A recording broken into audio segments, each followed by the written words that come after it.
Hello, a warm welcome to my balcony. I wanted to talk about an indie game that I've been composing for and the whole kind of composing process, because I think it's quite interesting, or it's interesting to me anyway, as a kind of singer-songwriter. I'm used to, writing wee silly sad folk songs, and so this has been a bit of a departure from usual kind of style, using this quite a lot. So the game in question is called Soggy Beans. It's by Ratmode, who are an awesome dev studio, just lovely bunch of people, amazing to work with, and so chilled and really funny as well. All of their games have this kind of like obscure, kind of abstract sense of humour to them, but they're also very beautiful. And they are now doing their kind of first big project, which is called Soggy Beans. It's about fish. You kind of bird watch, but you look out for fish, and they're all beautiful and hilarious. Brilliant game, really fun. Interesting to write for because it's the sort of thing that you're meant to have. So they call it a side idler, and you're meant to have it kind of in the corner of your screen while you do something else. So maybe you're playing another game, you're at work, and you're just you have it at the side, and you find fish, and all the fish they have hilarious names, and they're all very slightly different and beautifully designed, and you collect them and you fill your tank. I've got my own tank I've designed. It's like my second home. I love it so much. One of the things that I've found really challenging but interesting about the process is the sort of idea that you're not making music that's necessarily supposed to be immediately like an earworm or immediately sort of catchy, or it's kind of a slow burn thing. So how do I go about making a Soggy Beans track?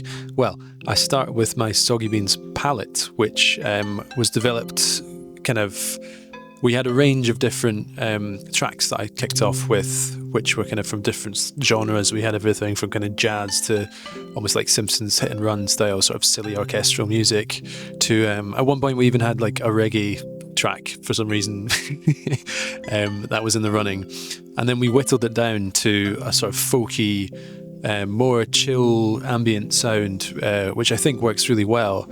And so that process involved me making quite a few different tracks which were broad spanning, having a few reference games. The references we sort of landed on were Minecraft, which I think is a really good one because you're playing it for a long time. It's got a very ambient, sort of meditative, lullaby-esque equality to it, just as a game as well as the music, The other one was Subnautica, which is great. I mean, it's more down the kind of horror genre than I suppose Soggy Beans is aiming for, but it's kind of catching that underwater ambience, which is really important.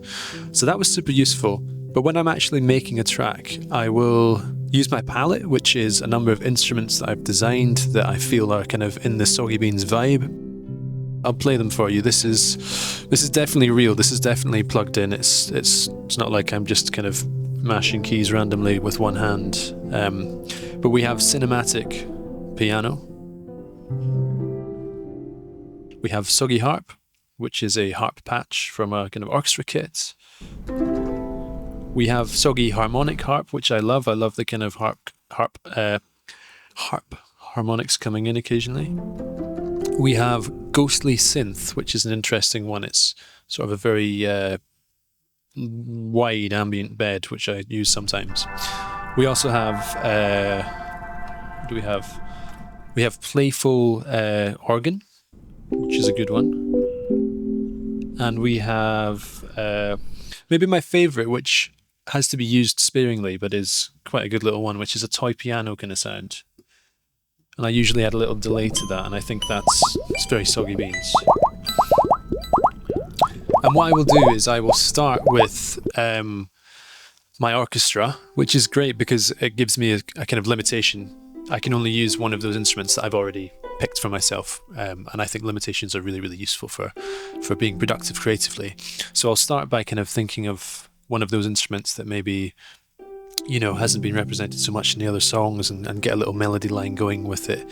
Then I will bring other elements in to kind of highlight that melody, still focusing on the orchestra that we've built. and then think about how we can build the structure of that track out a little bit more to give it some more depth and to kind of lower the repetition of it.